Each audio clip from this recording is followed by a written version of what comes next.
The phone rings. It's the police. Or is it?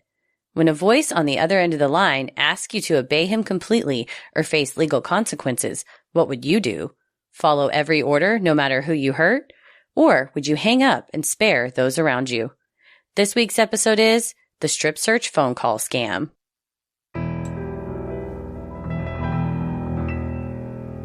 A bump in the night, your heart fills with dread.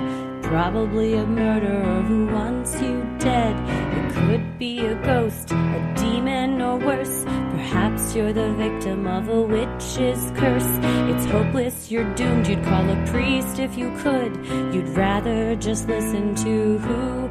Sinisterhood.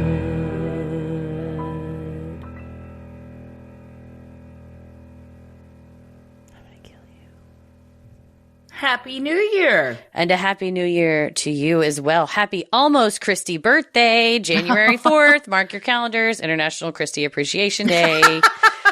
Yes, it's a national holiday. That's my goal, my resolution this year is to get it finally recognized as a national holiday so it can go on calendars. That's what it's pre-printed already on every calendar. You get it at the old Office Depot, Office Max. Well, it is the first week of this new year, and we are still on a bit of a holiday hiatus, but we wanted to bring an episode, a new to most of you episode out there that is a case that it stuck with us since we covered it as a Patreon minisode back in early 2021, and just, I think of it once every few months at least, if not every time I go to a fast food restaurant, it's in the back of my mind. Definitely. I think about this case quite a bit. There's a new Netflix series that Don't Pick Up the Phone that covers this case. It's come out in the past year as well. This case is bananas. It's one that as you're listening to it, you'll think, how on earth could anybody fall for this? How could this possibly happen? But we go into some psychology explanations as well as just the influence of someone that you perceive to be in control and power, a police officer, and what that can translate to, even if they're not there. Just the idea of getting in trouble or an authority figure telling you to do something and how much power that can wield. Yeah, and what happens when you just submit to that one, and the facts around it, you'll hear it. It's not an isolated incident. And we also get into both the civil litigation that came out of it as well as a criminal trial. So this is one of, like I said, one of those cases that we covered it as a minisode, and it, even though it's supposed to be mini, it's episode length, but it just gets me. It just gets me. It almost seems so preventable. But as you all hear, you'll see how easy some of us could fall for something like this. And at least back in the 1990s when it happened. And we'll get back with you all next week with a brand new episode.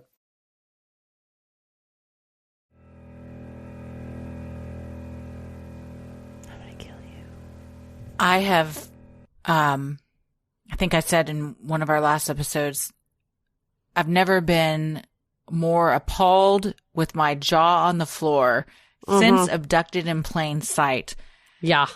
Which, if y'all haven't seen that documentary, stop what you're doing right. Stop this, pause this, go watch that, come back, because it's bonkers. It's quite a ride. I had similar feelings while researching this. Yeah. This is one that when I heard about it in about a 10-second clip about something, I was watching a show about something else, and it was like a throwaway line of like, the strip search scams that happen at all those McDonald's. And I thought, what the hell? Huh?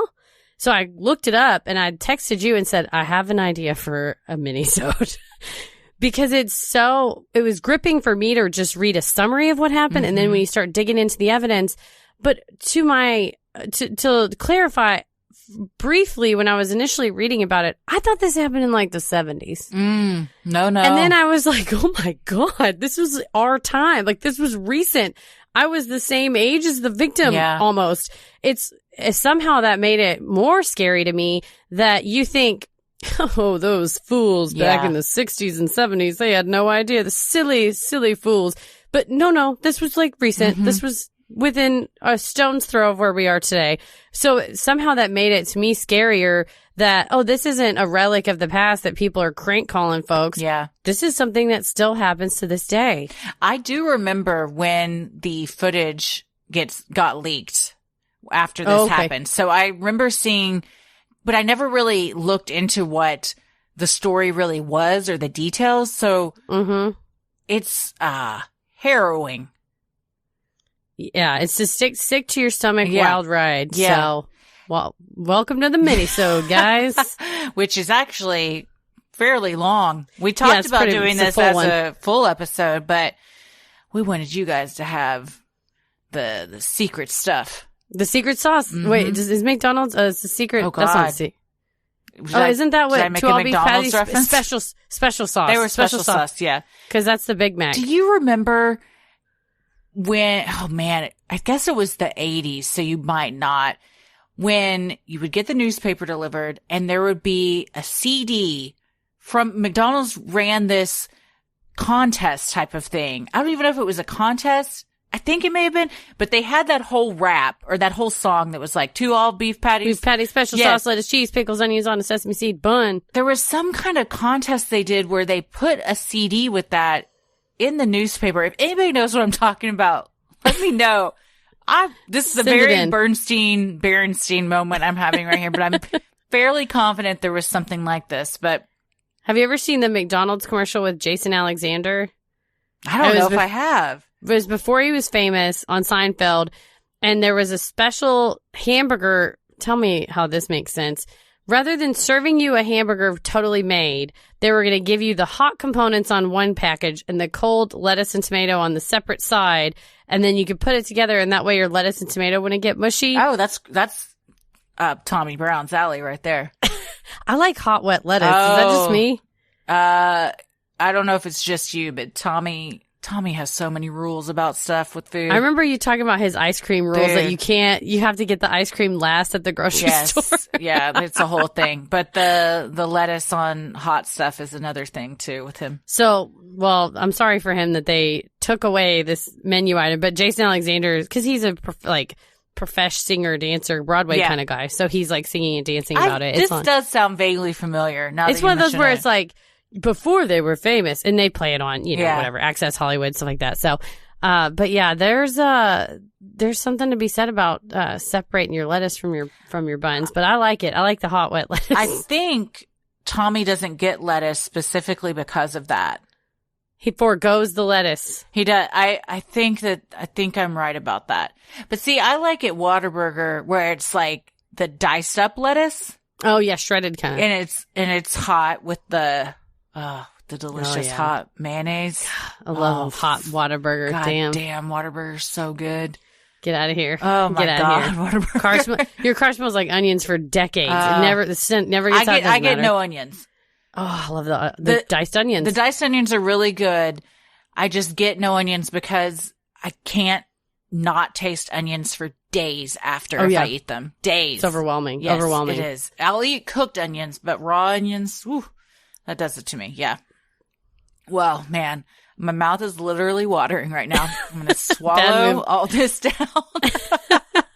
Now we're food horny. We get ourselves riled up about food, especially Whataburger. But that Whataburger was not one of the ones hit in this spree. No, they weren't. Probably because Whataburger's mostly Texas. There is some in other places, but mostly, and this did not, from what I read, occur in Texas. Yes. Well, let's get into it. Between 1995 and 2005, fast food restaurants across the country were plagued by phony phone calls that had employees committing bizarre acts. According to the Louisville Courier-Journal, the first of such incidents occurred in 1995 in Devil's Lake, North Dakota. Call after call was made, asking employees to strip down, spank others, or do tasks while naked. But why wouldn't these employees just simply hang up? Simple. Every single caller had claimed to be the police investigating customers or coworkers for committing a crime. So right out the gate. Right out the first one. An actual quote from someone involved says this well, you wouldn't know what you would do until you were in that situation. And I do think that is true of most things. I would like to think if I was working any job and I got a phone call from someone, police or not, telling me you need to take off all your clothes and you need to let your coworker spank you because this is how we're going to catch them for a crime, that I would immediately say, what the fuck, and hang up the phone. I think unless it is part of the job description, I am not going to whip my tits out in any job that I work at all, unless it's, unless that's like what you're there to do. Exactly. If I'm working at the gentleman's club, then that's fine. But not if, no. I'm trying to think, because, I've never worked fast food, but I worked as like a secretary, receptionist, assistant in a mortgage company. I worked in a costume restaurant where I had to dress in a costume. And I answered the phone in the costume restaurant. And I can't imagine them saying, take off your ruby red slippers and your Dorothy dress. It's like when I was 18, 19, Yeah. So it's just strange. Of course, that place was lawless. We did whatever we wanted there. So it's not like I was like a real, I wasn't very obedient at that job. I came dressed as Abraham Lincoln. But it's, I'm sure you go through all the jobs you've had and not a one would you have whipped your tits out. My first job ever was at a casual dining, fast dining type of sandwich place in Fort Worth called is it Galligaskins? Oh, okay. I didn't know if you were willing to say it. Oh, yeah. I don't think it's around anymore. Their sandwiches were great. The job sucked, but I was also 17. Who wants to work anywhere when you're 17? Even though I worked with one of my best friends at the time, still hated it. But yeah, I don't, and that's not to shame anyone that did this, because no. We will see close to 70 people fell for this. So clearly that's what's so shocking about this but again, what wasn't reported is how many people hung up or said, get out of here. I'm not doing that. We only hear about the ones that did do it. Yes. But that's still a staggering number that agreed to these things that just a faceless voice was telling them to do. And he seemed to target the more rural areas where maybe people didn't have as much interaction with police from other areas. So, if you're saying I'm from another city and I'm the police, if you never had an interaction, you wouldn't know. And you're probably more trusting. Someone, in rural North Dakota is probably more trusting than someone from Manhattan McDonald's where, you're in the big city and you see shit all the time. That's true. Side note, I went down a rabbit hole the other day on McDonald's ice cream machines and a couple who hacked. It's this brand called Taylor ice cream machines. And under your McDonald's franchise agreement, you have to use this ice cream machine. And I believe the setup is that when you have to call for service, McDonald's get a percentage of the service fee that you have to pay the Taylor ice cream machine specialist to come out and fix it. So it's kind of in their best interest for you to keep using this machine, and you will lose your franchise if you use a different machine. And they break all the time because they're super finicky, and they have this secret panel where you have to know the special code to know what's wrong with the ice cream machine to like troubleshoot and fix it yourself, but it's hidden. So this couple created this invention that was the size of a deck of cards that they figured out how to install into these Taylor ice cream machines that would then pull up a phone app that would tell a McDonald's franchise owner, this is what's wrong with your ice cream machine and this is how you can fix it. Well, McDonald's caught wind of that and told all the franchise people, if you do this to your ice cream machine, we will take your franchise away. And this causes like death and destruction to the ice cream machine and basically threaten them. But they actually showed all the components of the ice cream machine that has to get washed and cleaned and put back together. And that's why at any given time, something like 25% of all McDonald's ice cream machines are non-functional because of this really finicky ice cream machine that has two barrels in it that allows it to make soft serve ice cream and milkshakes at the same time simultaneously. Wow. Can't you see why I went down this rabbit hole? It was like the couple who hacked why McDonald's ice cream machines are always broken. I was like, oh, the times I went to order a fucking Shamrock Shake only to be rejected and told that they don't work. But there's now a website. I'll find the link and we'll put it on Patreon. But there's a website that you can go to that automatically makes an ice cream order at every McDonald's, like every 15 minutes, and then reports back how many ice cream machines are broken. Wow. Well, it seems like McDonald's is getting a little under the table deal here and has a a reason to keep these machines not working. It's in their best interest because I think I'll have to find that Wired article, but I think they get like a cut of it. But yeah, it ruined these people's lives because they were going to help McDonald's franchise owners figure out how to fix their machines on their own, and McDonald's sued the shit out of them. Yeah, because they want the people to go out there and service it so they get a cut of it. McDonald's don't fucking play. If you haven't seen The Founder, check it out. Is that the one, the HBO series? Oh no, that's the one, the lottery scam. The Founder is with Michael Keaton about Ray Kroc, who swoops in and he makes McDonald's what it is today, but at what cost? Oh, wow. It's excellent. I did not think I would be riveted in a movie I'm gonna about have to watch it. Fast food franchises, and also Michael Keaton. I love Michael Keaton, so I'll watch anything with him, yes. Sinisterhood will be right back. Well, we're about to go back on tour here in the next few months. And I was just saying, this bag I have, it doesn't work. But you know what I do have? A base bag. The one bag that you can fit everything into without it bursting at the seams. With Base, there's room for everything, including like the million pairs of underwear I have to take, even only a few day trip. I'm one of those overpackers on that. So I don't have to decide. I can bring them all. It's like Highlander, one bag to rule them all. It's true. It is. I love that it has the bottom full zip around area that you can put like shoes in. So then your shoes don't have to touch your clothes.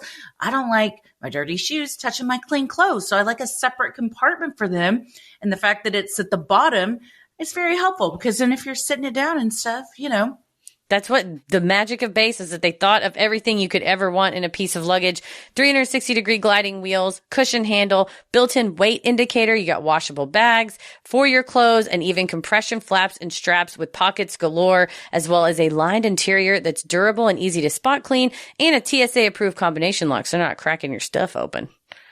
They've thought of everything. I have the beige color, which is so classy. I kind of feel like a celebrity when I'm carrying it because, they all are about their neutrals and everything, but it goes with everything and it's the perfect size. It's not too big where you're like lugging something around, but it's still big enough to fit all your stuff. And most importantly, we don't like to check bags. We travel a lot and we don't like to check bags.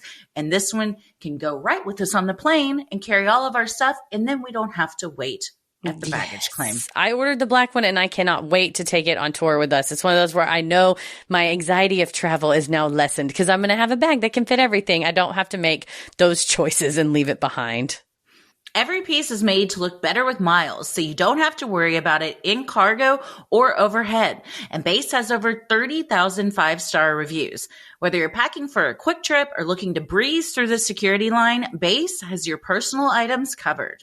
Right now, Base is offering our listeners 15% off your first purchase by visiting basetravel.com/creepy. Go to basetravel.com/creepy for 15% off your first purchase. That's BEIS travel.com/creepy. Well, in 2000, a McDonald's worker in Lykefield, Kentucky was convinced to remove her own clothes in front of a customer because the caller told her the customer was a sex offender, according to the Courier-Journal. All she had to do was undress herself to act as bait. Then the police would arrest the suspect. Of course, police never arrived. They also skewed younger, the victims, and they wouldn't want to talk to the managers. Usually they would want to talk to front desk, or not front desk, cashier workers, because they knew they were more likely to be obedient because you're trained in fast food to say, yes, the customer's always right. Yes or no, sir. Listen to your manager. Imagine being the customer and she just starts taking off her clothes in front of you. And kind of probably, if he's supposedly a sex offender that's supposed to attack her and then the police will swoop in, I'm assuming she's like, oh, I've dropped my hat.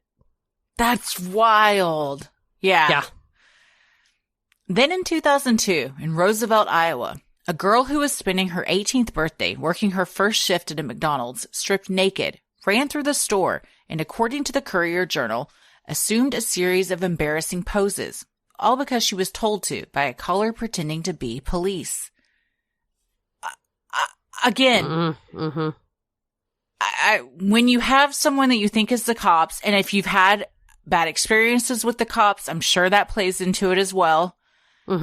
telling you, you got to take off your clothes, run through this restaurant, and then bend over. What kind Jumping jacks? Yes, all these things.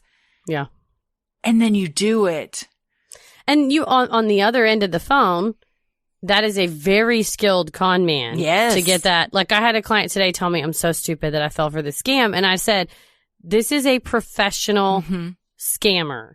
This is not a one-off person who does it for a hobby. I mean, this man did this for years. Yes. And like you said, we were only hearing about the really, really egregious ones. How many people kind of went with it for a minute? Yeah. And then he said the wrong thing and they bailed. So every single call that fails, he's learning. He's getting better. And to where it culminates. Burger King, Applebee's, Sonic, Hardee's, Taco Bell, McDonald's. The callers hit major chain restaurants, but seemed to hit McDonald's the most.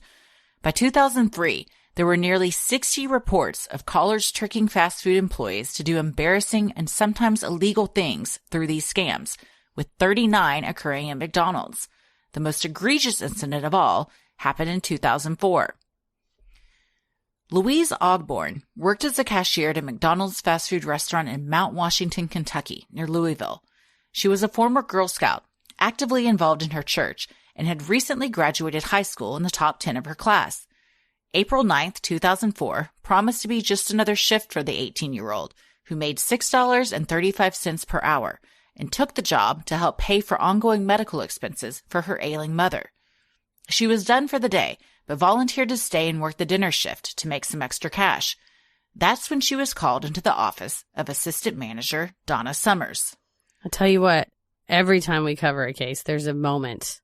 It's like the moment the missing 411 guy said, the moment of separation. It's like there's a moment where someone does something totally innocuous, totally not, it's not to fault them. It's just to look and go, oh my God, what if she said, you know what, I'm tired. I'm actually going to go home tonight. I've said it before. I'll say it again. Do not pick up shifts that aren't yours. It never ends well. You always hear, well, they were working a shift at the 7-Eleven they weren't scheduled for, and robber came in and shot him and robbed the place. I mean, it's always, they weren't scheduled to work, but they were picking up a shift. I'm not even supposed to be here today. Yes, exactly. Yeah. Poor at 18 years old. Also, let's just go ahead and get it out of the way that the assistant manager is named Donna Summers. God, it is help not her. the disco queen. This is just a McDonald's manager. Donna Summers would never do that. Isn't that Donna Summer singular? Donna Summer is I the think disco the queen? disco queen is Okay. singular Summer. This is plural Summers. But yeah, you can't fault her for picking up a shift because her mom was sick. No, I'm not and she at all. needed, No. I'm not saying you were, but I'm saying, it's nothing she did that was her fault. It's just eerie to go back and look at the moment of the two paths that diverge, and you naturally choose one, and that just so happens to change the rest of your life. According to ABC News, Donna told Louise she was on the phone with a police officer named Officer Scott, and that the officer had the store manager, Lisa Siddons, on the other line. Donna then said into the phone, Here she is. It's the girl you described. And told Louise to shut the door. Donna told Louise she was being accused of stealing a purse from a customer. According to ABC, Louise pled with Donna, saying, Donna, I've never done anything wrong. I could never steal. I could never do anything like that. I don't have it in me. Donna and the caller remained unpersuaded, telling Louise she could either submit to a strip search or be taken to the police station. Louise was then stripped naked and given only an apron to cover up. As the dinner rush picked up, Donna told the caller that she had to attend to the restaurant business. He insisted she call someone in to replace her. She chose a fry cook, 27-year-old Jason Bradley. When Jason got on the phone, he was told to have Louise drop the apron and describe the girl's body to the caller. According to Louise, Jason wouldn't have any part of it and left the office disgusted. Donna got back on the phone, and Jason heard her laughing with the caller, saying she was not married but planned to be soon. The caller told her to have her fiancé come up and watch Louise.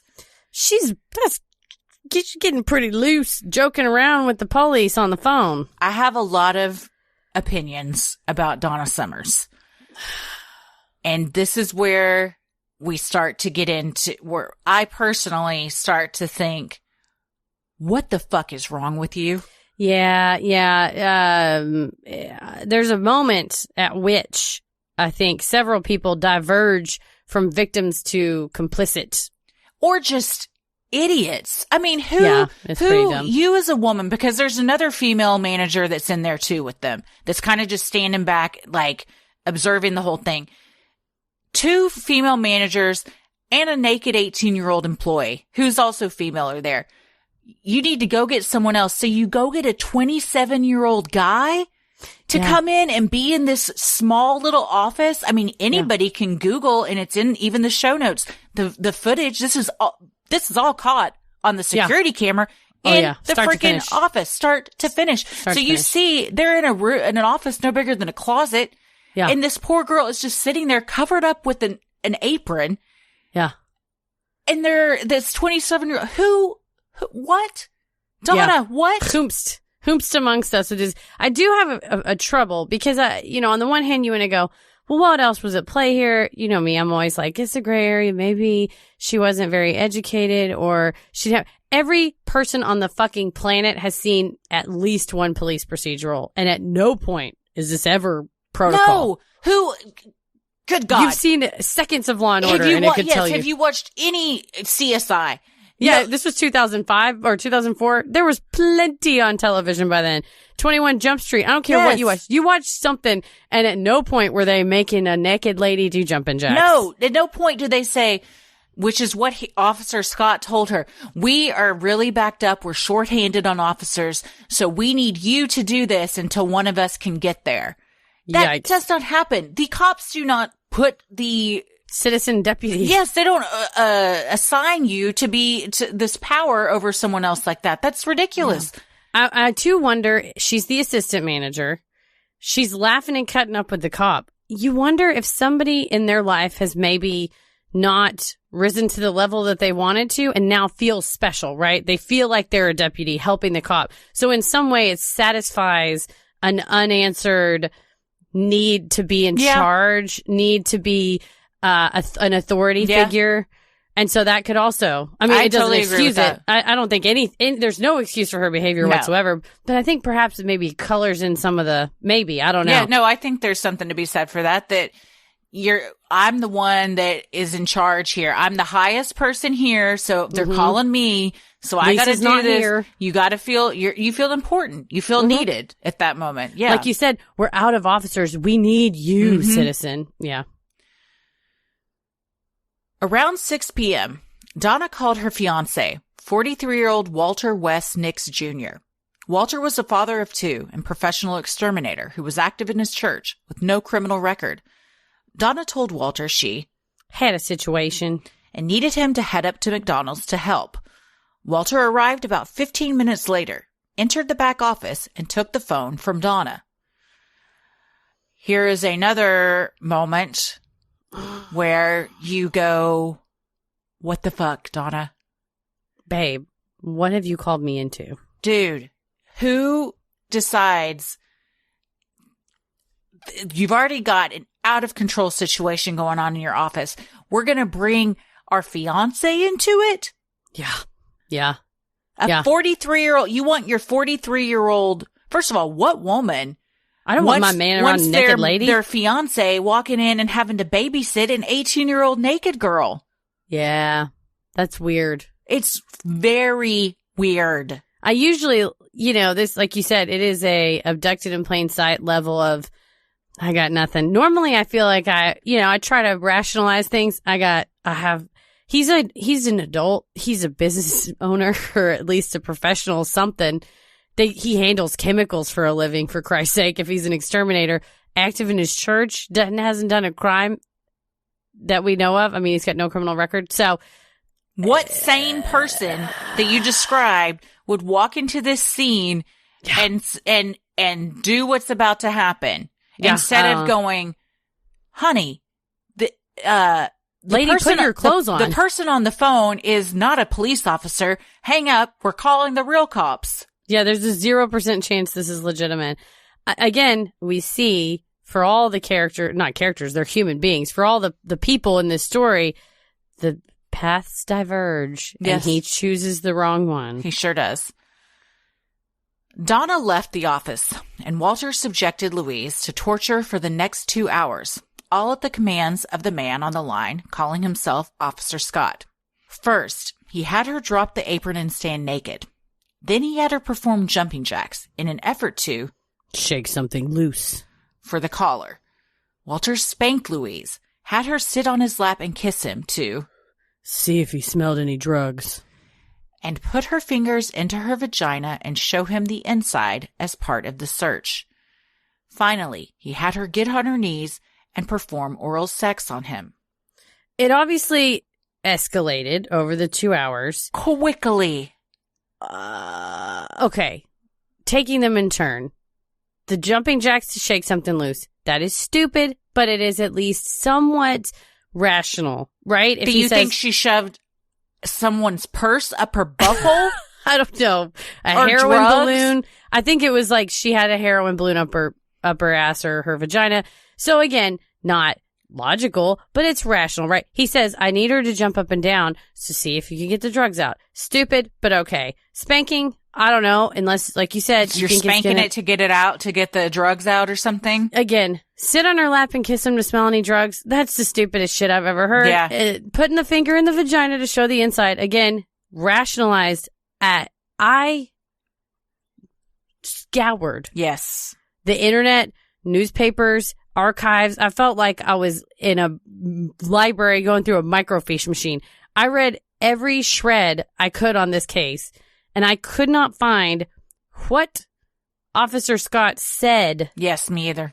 to rationalize him putting his penis into her mouth. Same. I couldn't, and in my brain, it's rattling. It's been, I did this research in December, like it's just been a minute, right? We've been, not December, and like weeks ago, Yeah. as we were getting, we like to do things in advance.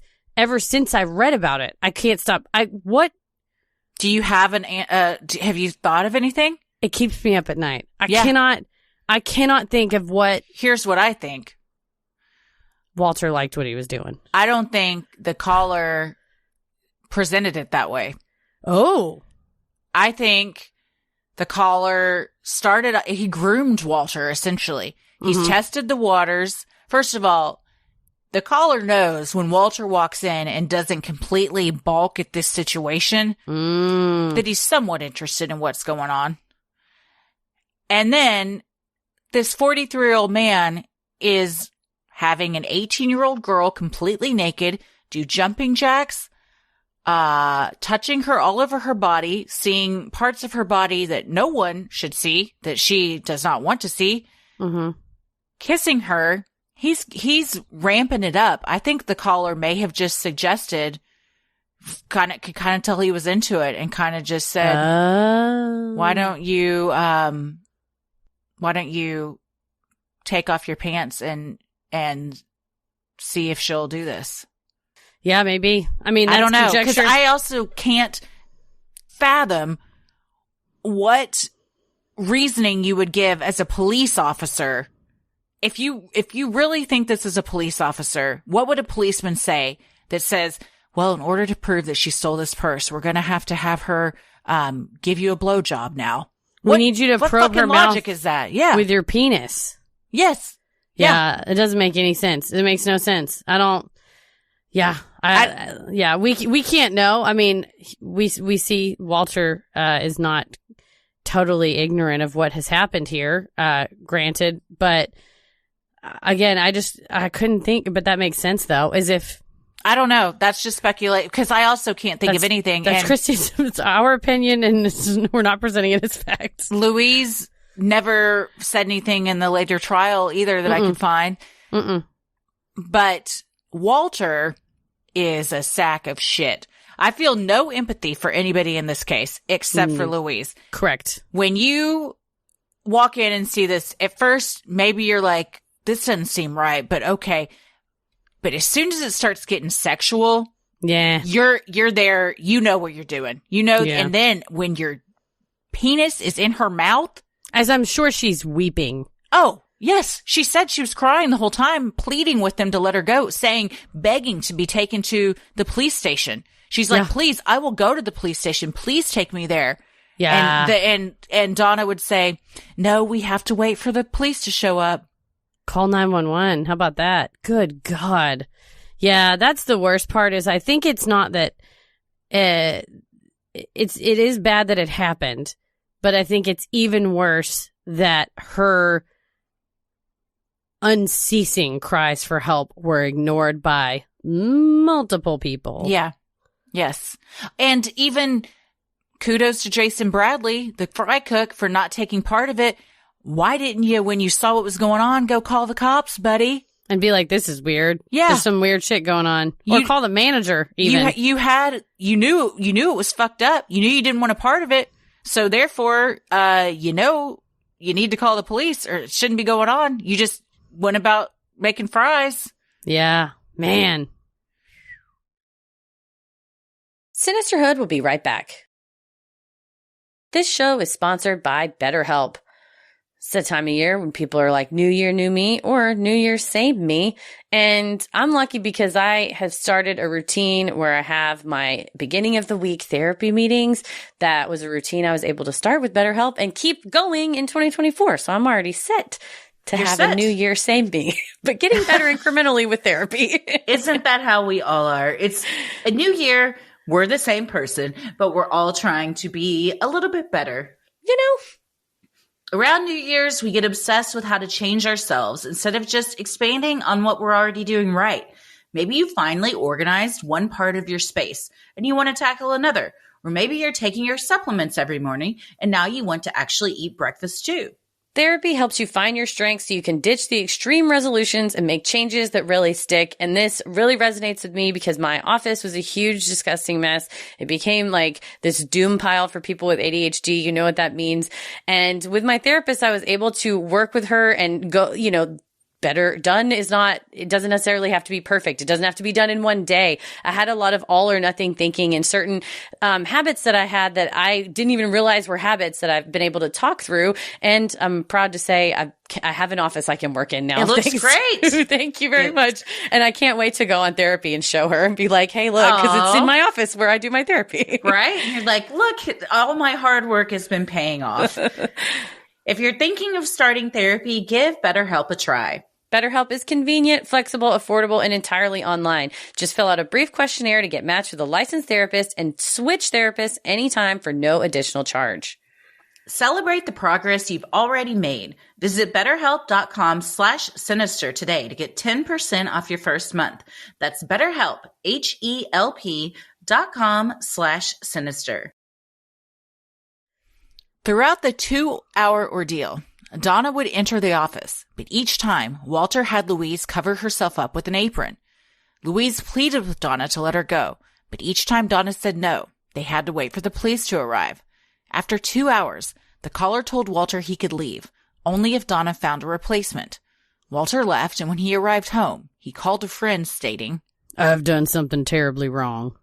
So he knew. Ding, ding. He knew he had just done I fucked up. Also, if your fiance walks in the room and every time you throw an apron to this naked girl and tell her to cover up, you know you're doing something wrong. Yeah, if that's where, again, you as the listener / in the hindsight, armchair quarterback / prosecutor, you knowingly sexually assaulted this girl because you hid her body and hid what you were doing. If you said the whole time, I believed I was complying with police orders, then you would be sodomizing that girl openly when your fiance opened the door and said, what, honey? I'm helping the police. But the fact that he knew to hide it, fuck this guy. Yeah. Yep. That is in his behavior. And again, he was charged with a crime. I'm not accusing him of anything he was not convicted of or pled to. But that behavior tells us that he was aware of the wrongdoing, and it was not simply, well, I was just following orders. Yes, and he then makes a phone call to a friend saying, I've done something terribly wrong. Yeah, that's the part that seals the deal. At the store, Donna tried recruiting 58-year-old Thomas Sims, an off-duty handyman who did odd jobs around the restaurant. When Thomas walked back into the office and saw Louise, he was horrified. Donna assured him it was okay and that corporate had approved it. When Thomas took the phone, the caller asked him to have Louise drop the apron and describe her body. Thomas refused and told Donna, something is not right about this. Thank God for this guy. Yes. He was off duty. He went to get an ice cream. Thankfully, the ice cream machine was working and he was able to get his treat. And he's just chilling in a booth having his ice cream. And she's like, I need your help with something. Would you come back here? And he's like, fuck this noise. Yes, finally someone with a shred of decency walks into that freaking office. Got a couple of brain cells to rub together. Yeah, it's no. He's like, and again, some people want to say, arguments online abound of that, well, Donna, maybe she was not experienced in the world or she didn't have the privilege of education. I believe one of the articles said Thomas Sims had dropped out of school. So I think it's a moral compass situation. You know, I don't think you can blame somebody's like naivete or lack of, first of all, she's a grown up. But this, you know, it's not like, oh, well, you have to be Harvard educated to know not to do this. This gentleman, you know, had to finish off his ice cream sundae and go, what the fuck is wrong with you people? Yeah. You don't have to go to school to know that you don't strip down one of your employees butt-ass naked in your office while you ask multiple men to come in and watch her while she's just in there by herself. Yeah, and I think later the argument that, well, McDonald's didn't train me not to do this, just for me, that dog don't hunt. Like, no. Really? You needed to be trained not to sexually Do you need to be trained not to stick your hand in an open flame? I mean, some things you just know not to do. You think you should. Dipshit. People end up in the ER, so. In a deposition, Donna said that this is when the light bulb went off for her. She called Lisa, the general manager, who the caller said had been on the other line, only to find Lisa was sound asleep at home. In the deposition, Donna said, I knew then that I had been had. I lost it. I begged Louise for forgiveness. I was almost hysterical. Another assistant manager, Kim Dockery, then came in the room, covered Louise, and comforted her as she cried. The caller hung up, but employees dialed star 69 to obtain the phone number. Man, remember back in the day you had to dial star 69? Oh, fuck yeah. This is when the light bulb went off, Donna. When Thomas said something isn't right about this, you know who else said that? Jason Bradley. 2 hours ago, before she was sodomized by your fiance. Hours before she was tortured. Yeah. Why would you not have called Lisa the second he said, I've got your general manager on the other line? Just say, cool. Let me put you on hold. Yeah, let me talk to her real quick. Patch her through, and if he said no, call her yourself. This lady is, hello? Donna? What? She's like, what? The fucking worst call that you can get. I mean, one of the worst calls. Complete confusion. The last thing you would think anyone would call you about. That night, Donna watched the surveillance footage and saw what Walter had done to Louise. She ended their engagement and then was later fired for letting a non-employee into the back office. That's why she was fired. Yeah, that's why she was fired. Goddamn. Donna was arrested for unlawful imprisonment and pled no contest. She was given 1 year of probation after Louise told prosecutors that she believed Donna was also a victim. Walter was arrested and charged with sodomy, for which he was eligible to receive 20 years in prison. He struck a deal with prosecutors and pled guilty to sexual abuse in the first degree. He received 5 years in exchange for his testimony against the caller and must register as a sex offender for the rest of his life. Yeah, Louise initially said she believed Donna was a victim. She also ended up suing her later. Yes, she did. So she did indeed. As she should have. Yes. It was a very sweet and 18-year-old naive thing to say she was also a victim. And perhaps she was. I don't know. Like I said, I got a lot of hot takes about Donna Summers, and not one of them is that she was a victim. Yeah. So. And you wonder, too, if Louise has worked there for a while, it's if you like your manager and they've been good to you as a authority figure, you want to kind of cut them a break. But then the more distance you get from it, you think, oh, fuck this lady. Yeah. She was part of this. She's the one that called the sex predator to attack me. Now, registered sex predator. I'm not calling him anything he's not. I think that's key, is the distance. And when it's still so raw and you went through this thing with someone and, you know, the emotions are still so high, it's easy to have maybe a little more compassion. And once you get a bit of distance from it and you're like, oh no, she was very culpable in what happened to me. Yeah, I think at first you're like, can you believe that happened? Oh my God, I'm so sorry. I can't believe it either. And then later on you're like, that was a lot of hours and a lot of times of me crying and begging for help and a lot of no's. Nah, fuck her. Yeah, fuck her is right. Police tracked down that the calling card used to make the Mount Washington call and a call to a McDonald's in Massachusetts had been purchased at a Walmart in Panama City, Florida. Surveillance footage from Walmart at the time of the purchase showed a man in a jacket bearing the logo of private security firm Corrections Corporation of America. CCA's HR department was able to identify David R. Stewart, a married father of 5, from the surveillance footage. Yeah, it's not a slam dunk, but that's as close as you're going to get to a slam dunk in a calling card situation. A search of Stewart's house turned up police uniforms and applications. Stewart was charged with soliciting sodomy and impersonating a police officer. Authorities also found a calling card in Stewart's Florida home that was used to make 9 similar calls to Burger King and Wendy's restaurants in Oklahoma and Idaho, but the card was not used in the Mount Washington incident. The purchase card traced to the Mount Washington call was never found. After a week-long trial, Stewart was acquitted due to lack of direct evidence. Police noted that no further calls were made after his arrest. Goddamn. This jury. I mean, it's all circumstantial. It is, but is it? Is it? But is it? It isn't. And I will say, I need to, I mean, not that I'm going to do future research on this, but again, in what I read, I didn't get a thorough description of the evidence. If some of this was excluded, then you can't blame the jurors, right?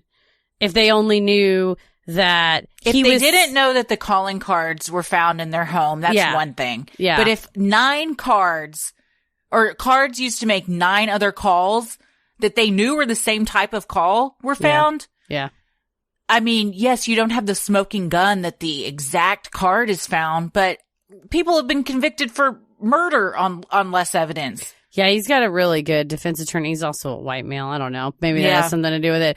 But he also, I think your question is it beyond a reasonable doubt? And like, it's like, no, they didn't have a recording of his voice that they could have compared they didn't have like a recording of Officer Scott that they could compare to David Stewart. So that was a big hurdle. Can you really trust the memory of Walter or Donna when it's however far removed from the incident? So, oh man. Well, they said that the impression that they got, and David Stewart had applied to be a cop numerous times and was not accepted. So I think for him, he got his rocks off by just acting as an authority figure, kind of like what you said about maybe this is why Donna agreed to it, because she had never lived up to being the authority figure she always desired. He was, in these instances, being the cop he wanted to be. He was in charge. He was controlling everything. He was, they even said, some people that testified said, well, I totally believed he was a cop. I even heard police sounds in the background, like a keyboard, like walkie-talkies and stuff going off. Yeah, so he made it sound. Yes, the summer he found his sound. Yeah, so I think whoever was on the other end of that line, yeah, he got off on that just knowing, because he wasn't watching it happen. He was just hearing it all unfold. Yeah. And to be fair, the evidence that was found in his house wasn't that he made all 60 calls, was just that he at least made somebody in his house was using a calling card. I don't know if it was him, his wife, or his 5 children, to make 9 similar calls to Burger Kings and Wendy's and whatnot in other states. So somebody was using those calling cards in his house to do that. Somebody. While the obscene calls may have stopped after David Stewart's trial, the mental and emotional damages they caused did not. According to court documents, the psychological impact the assault made on Louise Ogborn caused significant physical and behavioral changes, resulting in her needing extensive counseling.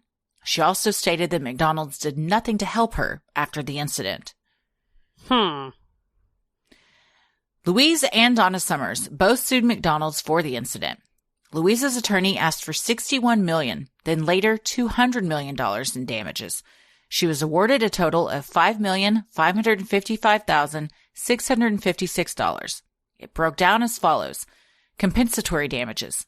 $1 million for physical, mental, and emotional pain and suffering. $111,312 for past and future medical expenses. McDonald's was found half at fault and so were liable for $555,656 in compensatory damages. Punitive damages were $5 million. So McDonald's was punished by having to pay $5 million, and they were only found to be 50% liable. The caller was the other 50% liable. So they calculated that she was owed $1 million for pain and suffering and $100,000. So then McDonald's only had to pay half of that. Yeah. So it's wild that, they said that the caller was half at fault. McDonald's was half at fault. I don't understand why, except for that. I believe they said he lived in a trailer that was worth maybe like $30,000, that maybe he didn't have assets. But the standard of proof is so much lower in a civil case. Why wouldn't you just sue him for, emotional distress, pain and suffering? Just even if he can never pay it. So you tell yourself, okay, I have proof that this guy was the one that did this to me, and I have justice, even though he was acquitted. Yeah. I don't know. Unless he don't have $5 million. So many times people aren't guilty in their criminal trials, found guilty, and then have to pay in their civil trials. Mm-hmm. OJ style. Yeah, I mean, the case I served on was civil, and the defendant did not end up paying one dime because she didn't have anything, but she was supposed to pay over $60 million. Yeah, but I mean, in the family in your case, at least has the emotional closure of saying a jury believed us, we were, prevailed. So I wonder why, but I don't know. She just may have wanted to be done with it. Yeah, and in the case of mine too, it also gets out that this person was operating without insurance at the daycare, and she's never going to have a daycare again. Yeah, no access to kids. Not be able to do that to a child again. Yeah. Sinisterhood will be right back. Boy, my hair just in the shower, my shower walls are covered with hair because it just sheds. I shed. Yeah. It's a common problem and one that women don't often talk about, especially after childbirth. Your hair goes through so many changes for so long. Like I'd had these little baby hairs growing, like when you're a kid, and your bangs are growing out. Like I'd be like, what is happening? And my doctor's like, it's just new growth. That's what happens. But it doesn't mean that we all love it. And it doesn't mean that you're alone. Over 1 million people are doing something about it with Nutrafol. Hair thinning is a complicated thing. And the problem, it's just much bigger than your hair. Like your skin is a reflection of your health. Internal factors can impact the way your hair looks, feels, and grows. And Nutrafol's whole body approach multi-targets underlying root causes like stress, hormone fluctuation, and nutrient gaps for visibly thicker, stronger hair. Nutrafol is the #1 dermatologist recommended hair growth supplement, with over 1 million people seeing thicker, stronger, faster growing hair with less shedding. Nutrafol supports healthy hair growth from within by targeting root causes of thinning: stress, hormones, environment, nutrition, lifestyle, and metabolism through whole body health. These are all things that we all go through and experience. Yes, so much stress. Why is my hair shedding like this? But it correlates sometimes. And it can be embarrassing to talk about, but it's totally normal, and so many go through it. And the more that it's discussed, then the more it becomes normalized and the less shame and stigma is around it. And Nutrafol's got your back throughout the whole thing. So take the first step to visibly thicker, healthier hair. For a limited time, Nutrafol is offering our listeners $10 off your first month subscription and free shipping when you go to Nutrafol.com and enter the promo code CREEPY. Find out why over 4,500 healthcare professionals and hairstylists recommend Nutrafol for healthier hair. Nutrafol.com, spelled Nutrafol.com, promo code CREEPY. That's Nutrafol.com, promo code CREEPY. Donna Summers argued that she was injured because McDonald's knew about the strip search hoaxes and failed to warn her as a manager to avoid the scam. Summers was awarded a total of $1,050,000. $1 million was in punitive damages, and $100,000 was compensatory for emotional distress, embarrassment, and damage to character, for which McDonald's was half responsible. I mean, she gets $1 million. She does. Here's the thing. McDonald's did know about this. So much. They knew very much that this was very frequent and did not say, hey, if the cops call you, just hang up and call 911. Yeah. So they are completely liable in this and Yes. should have trained the managers, as silly as it may sound, that someone has to be told. But when 39 of their restaurants had this happening, at what point do you say, maybe we should do a training? Yeah. Probably that's after one Yeah, I would was be gonna say, my guess. even if 39 incidents occurred and only 5 told them about it, like you said, even if one, they should have done a training because maybe they didn't know about all of them until later. But yeah, from a corporate liability perspective, that's the purpose of policies and procedures is literally to prevent this from happening. Granted, they did have a policy that don't let randos in the back office, and she did. And that's why she was fired. Correct. So, gosh. Yeah. And $1 million to McDonald's is chump change. Oh, yeah. This to Donna Summers, I'm sure it's more money than she had ever seen in her life. But more than that, this poor girl was violated in the worst ways you can be. She's 18. Yeah. And that, I mean, to be that young and that's, your name is everywhere now. Everyone knows what happened. Oh, yeah. Not to mention you were sexually assaulted. You have to live with this and like just on camera. Yeah. Yes. And the fact that they didn't help her afterwards. Yeah. And then she was crying the whole time asking for help. I mean, even McDonald's. Oh, once yeah. they No, found didn't out give a about fuck. it. Yeah. No. Yeah. I mean, from a lawyer perspective, you would be like, don't apologize because you don't want to get sued for $6 million, and then it happens anyway. Yeah. Also, it's pretty wild that they went for $200 million and she only got $6 million. I think this is the post McDonald's hot coffee world where people, which that is one of the most widely misunderstood cases, where the cultural zeitgeist is we got a bunch of sue happy people. It's not McDonald's fault that she got violated in the back office. Well, it kind of is though, like at least 50%, right? And so a jury may balk at $200 million and only award that much because again, that just seems like a crazy amount of money. People are just trying to do get rich quick schemes, just like that McDonald's coffee lady. Well, her vagina got burned off, so you tell me what your vagina is worth. Yeah, priceless. In the aftermath of the horrendous ordeal, many were left wondering how on earth something like this could have happened. How could someone blindly obey orders from a faceless voice on the other end of the phone that resulted in a high school student being held naked against her will for hours and sexually assaulted? While it is easy for many to balk at the notion that they would never be so gullible, Summers told the New York Times, unless you were put in that situation at that time, how do you know what you would do? You don't. Arguably, the most well-known example of humans' willingness to obey comes from Yale professor Stanley Milgram's experiment in the early 1960s. Milgram devised his study after reading about the reasons those on trial at the World War II Nuremberg trials gave for participating in acts of genocide.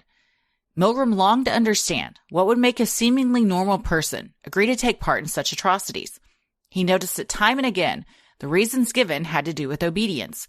The German Nazis' justification was that they were following orders from their superiors, according to Simply Psychology. Those that signed up to participate in the Milgram study were paired with another person. They drew straws to determine who would be the learner and who would be the teacher. While the participants thought the assigned roles were random, the experiment was actually fixed so that the teacher was always the person who volunteered for the study, and the learner was actually someone working with Milgram. The learner and teacher were placed on opposite sides of a wall. The learner was strapped to a chair with electrodes, while in front of the teacher was an electric shock generator with switches ranging from 15 volts to 450 volts. After studying a series of word pairs, the learner was told to repeat them back. For every wrong answer, the teacher was to administer an electric shock. If the teacher refused, the experimenter in the room with them, an actor hired by Milgram dressed in a gray lab coat, would read a series of prompts designed to encourage the teacher to proceed with shocking the learner. The prompts started off polite with, "Please continue." If needed, the experimenter would follow with, "The experiment requires you to continue." If the teacher still refused, the prompts became more urgent. "It is absolutely essential that you continue." If the teacher still refused, they were told, "You have no other choice but to continue." The results of the study showed that 65% of participants, i.e. teachers, administered the highest level of voltage, 450 volts, despite hearing the learner's anguished screams and pleas for help from the next room. In addition, all of the participants continued to 300 volts, according to Simply Psychology. Milgram found that ordinary people are likely to follow directions from a perceived authority figure, even if they may feel it is morally or ethically wrong. The likelihood they will obey increases if the authority figure presents themselves as morally right and or legally based. Yowza. Yeah.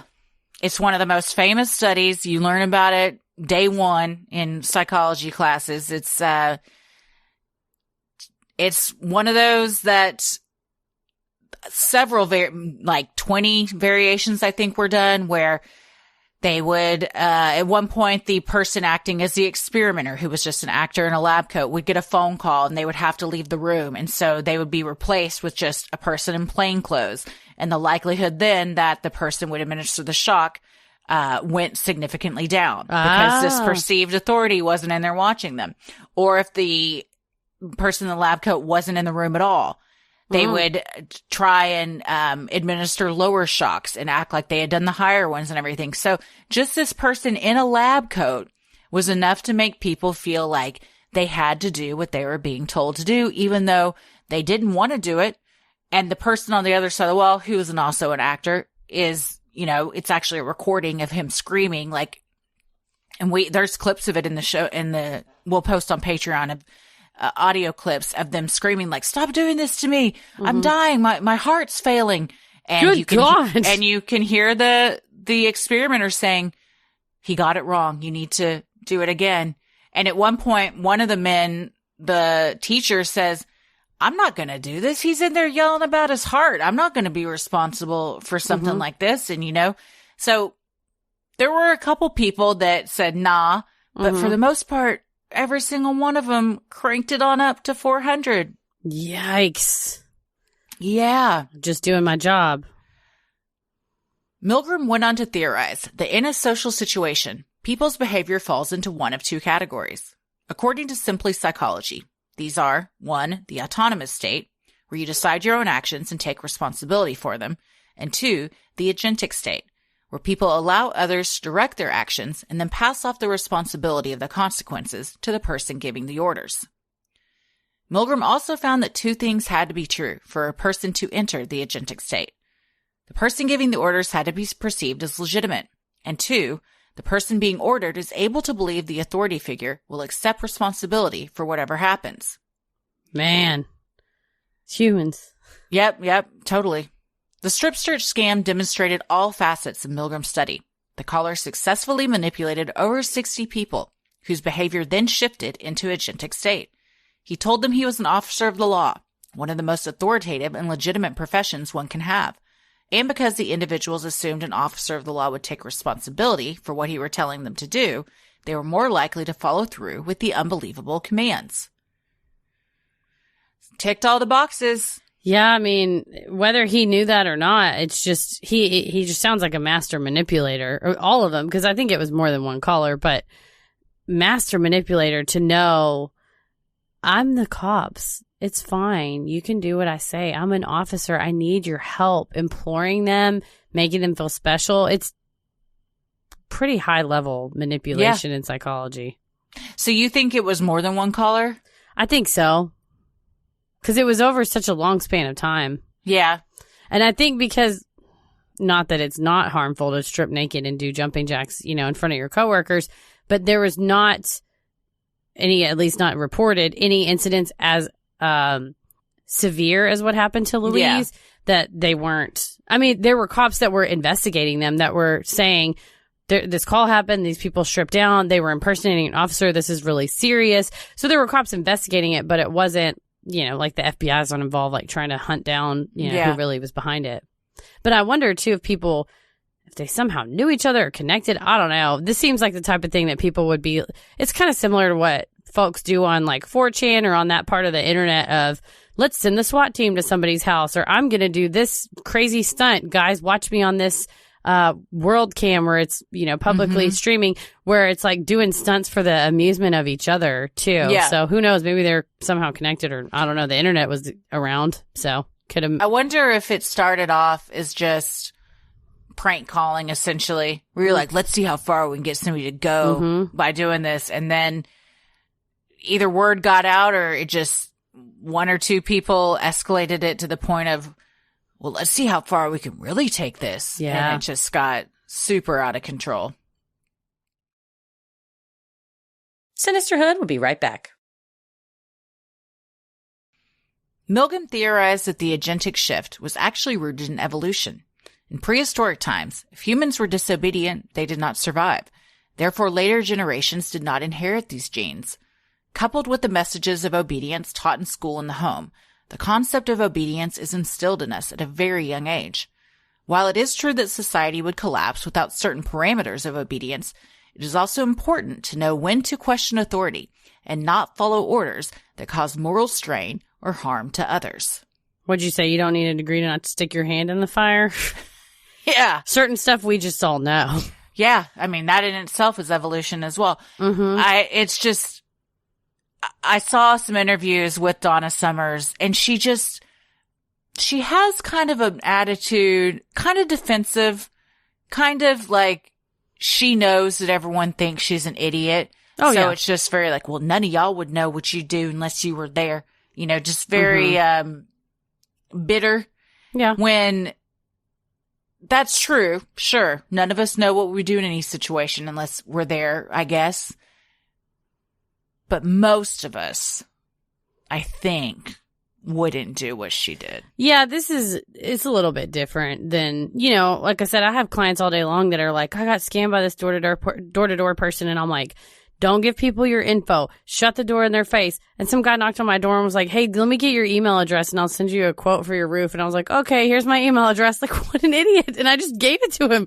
And it was like, I was on a Zoom call. I had stepped away. I was in a hurry. And I was like, yeah, that's fine. And then there's people clomping around on my roof. And Paris comes in and goes, why is there humans on our roof that we don't know? And I said, oh shit, can you go and undo what I've done?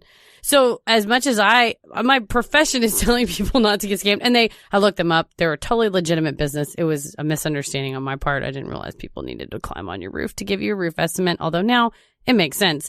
But in that moment where you're jarred, somebody in a uniform has asked you for something and you go, okay, yeah. Like I was in a hurry.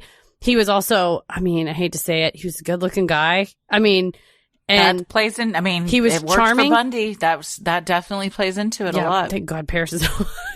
But he's a charming guy. And I was talking to a friend about this over the weekend, and she was saying the same thing, that answer the phone and someone's like, or answer the door and someone goes, is your husband home? And she goes, oh no, oh fuck, and you're like, he'll be back soon though. Not that every single, we don't want to live in a world where we're constantly afraid and we don't help people when we need to, but also understanding that it's just human nature and trying to train yourself to react. Do I think that 99 out of 100 people would do what Donna Summers did? Absolutely not. Yeah. That's a conservative estimate. I think 99.9999% of us would not do this because it's so extreme.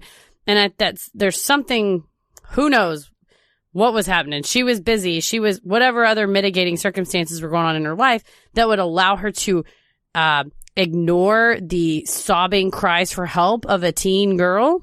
And multiple people saying, this doesn't look right. Yeah. And it finally taking a dude at the end of the night after hours of torture. So there's something that we'll never know. Like you said, she's probably really, she is really defensive about it. At least she seems that way in interviews. So I think it's true that we don't know how we would act in a scam situation or in a,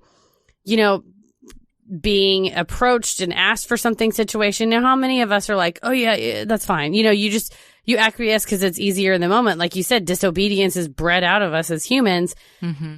I don't think that's I said the dog won't hunt. I don't think that's a good excuse for me here. No, I think, like what you said, because this is so extreme is why 99.9% of people would, red flags would immediately start, bells are dinging, but something that's more minor and innocuous, like somebody saying, oh, give me your email and I'll give you a roof. I mean, that's on the face probably pretty harmless, you know? And like I said, they have 5-star Google reviews. So there you go. This from the beginning is harmful. Yeah. And also from the beginning, they're saying she has to take off all her clothes. I mean, within minutes, you're like, that's a huge red flag. It's 0 to 60 pretty fast. Yes. Also, like a phone.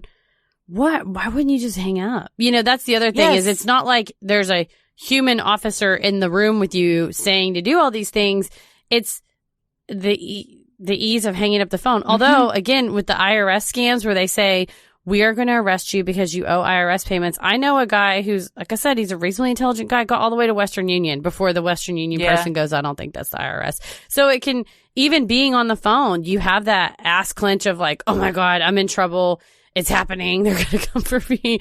And if you're an obedient person that, you're a rule follower, then that might be something you're more susceptible to. True. And a lot of people, at the trial, when Louise was, cross-examined, they said, why didn't you just leave? Mm-hmm. Why didn't you just walk out of the door? And she said, I was terrified. I didn't know what was on the other side of that door. Mm-hmm. I was naked. Mm-hmm. I was embarrassed. I didn't really want to run out into the McDonald's restaurant naked. During the dinner rush. Yeah, so she said, I didn't know. She even said, like, I didn't know if that was the last night of my life. I didn't know where this was going because it escalated so quickly in such a short amount of time. She went from picking up an extra shift to being sexually assaulted within not even several hours, a handful of hours. Yes. Minutes. Yeah. The length of, shorter than a Lord of the Rings movie. Yes. I mean. Yes. I mean, they had her naked within 5 minutes of being in that office. Yeah. So multiple people, then her coworkers, and then some dude she probably never even met comes in and is her dad's age. Yeah. 40 something, that she's forced to then perform oral sex on. I mean, it's just so scarring. It's so egregious. It's hard to believe this is a real thing that happened. Yeah. Much like abducted in plain sight. You're just watching this and you're thinking, this can't be real. Yeah, this has to be made up. But unfortunately, it's very real. And unfortunately, in both situations, a young girl is victimized and harmed at the hands of people who were just being scammed, being led down a primrose path. And it's like, at what point do you say, but pump the brakes? It's hard. Yeah. It's hard because do you get into the realm of victim blaming? Yeah, but I mean, at any time, we always talk about that though. When do you go from victim to perpetrator? Yeah. At any time, you can ask because a real cop will gladly show you their badge. Yes, will gladly say, "Sure, you can put me on hold while you call the precinct to make sure this is legit, or call your supervisor at home." They're not going to question any of that. They want you to know that it's legit. Mm-hmm. So just take a second and do that. Yeah. A real cop also won't be offended you're asking that. Correct. So if you're thinking, well, I don't want to offend them, and fuck that. Yeah. You have every right to do that. Don't worry about being polite. Yeah. And I did that. ADT had to come do something to my system. And I said, I don't want to be, I don't remember how I put it, but of course I made it into a joke, but I said, I'm going to need to see some credentials. And they kind of laughed or whatever. And he's like, no, we get it. And he stepped a few feet back and showed me his face because he had a mask on. And he's like, see, I matched the badge. And I was like, okay. And I had called ADT, so I knew it was them. But he was like, oh, of course. Yeah, absolutely. They're never like, no, let me in without seeing my badge. Then that's a red flag. So yes, definitely. Yeah. Good for you on asking that too. Yeah. And no, ADT called me and I called back. I hung up and then called the website listed number because I was so afraid it was a scam. But initially I was like, oh yeah, you can come change something in my house. And then I thought, I did not initiate this call. Oh shit. So I hung up and then called from the website. But that's just because I happened to stop and think after I was going, okay. They're like, hey, this is Barbara with ADT. I'm like, okay. Like, you don't, like I said, I'm just saying that to say I am a scam attorney and I still go, okay, sometimes when people, right. And I have to stop myself and go, no. Mm-hmm. Some of them are egregiously bad, like when it's clearly like a fake recording and they're like, this is the Federal Reserve. Yes. Like, no. I get those all the time. It's not the Federal Reserve. Well, it's hard. We, that was what we think, I think. I think so. Do we have anything else to add? Yeah. We summed it up. It's hard to, you know, like you said, say what you would do in that situation, but I think it's pretty egregious that I think we can say what we would do. And if you, at any job, or even at your home, if somebody calls and starts asking you to do stuff you're not comfortable with, you have every right to hang up on them or call the cops or, you know, do what you need to do to get to the bottom of it. Yeah. Don't feel like you have to blindly follow anybody's orders if it makes you uncomfortable. You have to let random people on your roof, even if they're handsome. Don't do that. Don't let the handsome roof guy get up on your roof. It was very helpful to have Paris go out there. I said, get them off. He goes, well, you told them they could go up there. I said, get their asses down. And they were nice. What did they say? They were so nice. They go, Paris goes, hey, y'all get off the roof. And the guy said, oh, well, she told us we could go up there. And he said, I don't think she did. She seems really upset that you're on the roof. Can you come down? Oh, of course. And then my Zoom call ended. So I went outside and I said, I did not know you were going to go on the roof. Will you please come down? And I said, I'm a lawyer. I don't want you to fall off the roof and try. Cause I was like, that would be the perfect scam is you go, you say you're doing a roof estimate, you slip and fall, and then you sue my homeowner's insurance. And he goes, we promise we're insured. And I go, I don't know that. Please come down off my roof.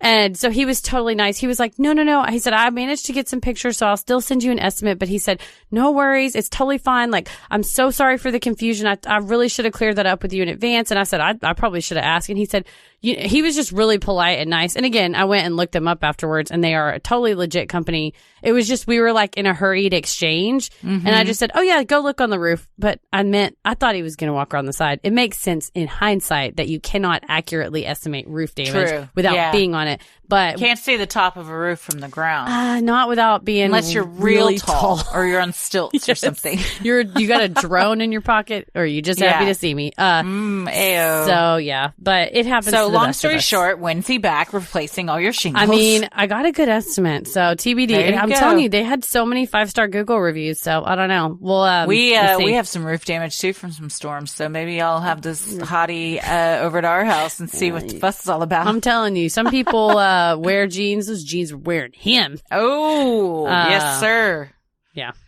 All right. Well, this was a doozy of a mini-sode. This one was like it ties in a lot similar to the Kitty Genovese stuff too. I think so. It's interesting. These kind of weaved together, were woven together. I think dovetail. Yeah, they weaved. I think it was Dovetail's good. Dovetail's good.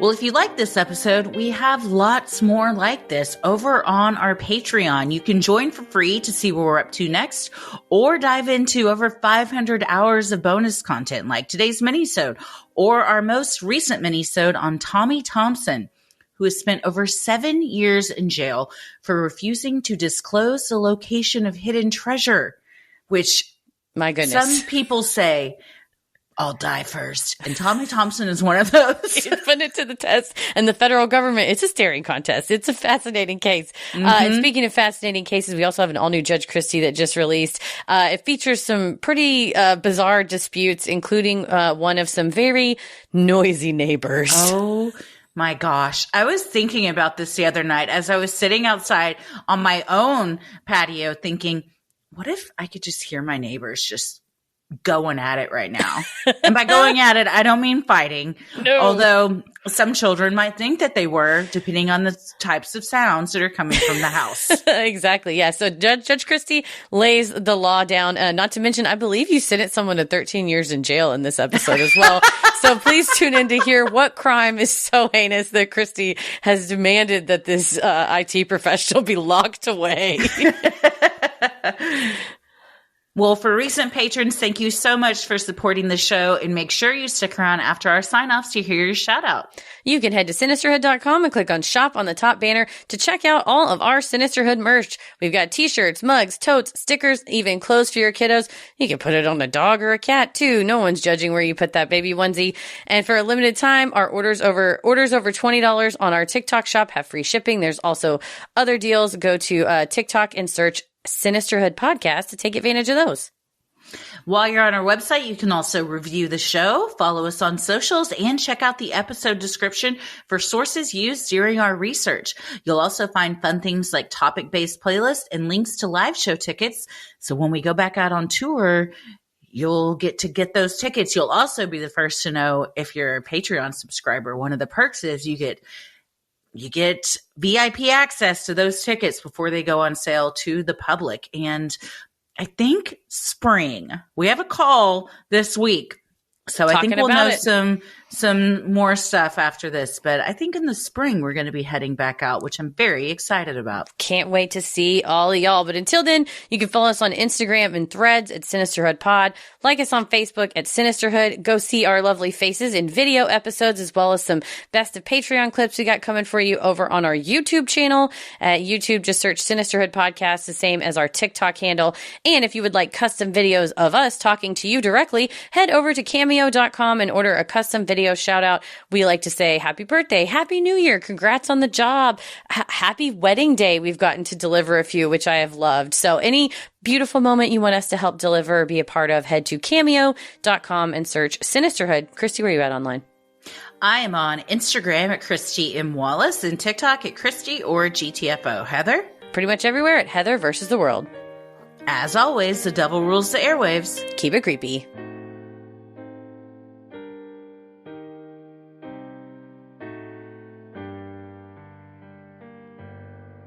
Hey everybody, thank you so much for supporting the show. Here are your special Patreon shoutouts.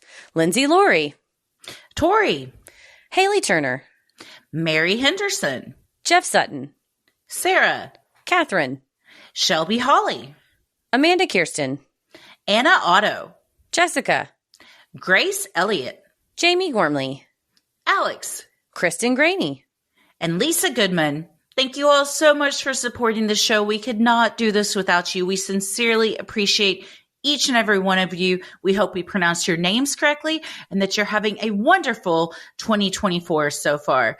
Stay safe, stay healthy, and keep it creepy. Mwahaha.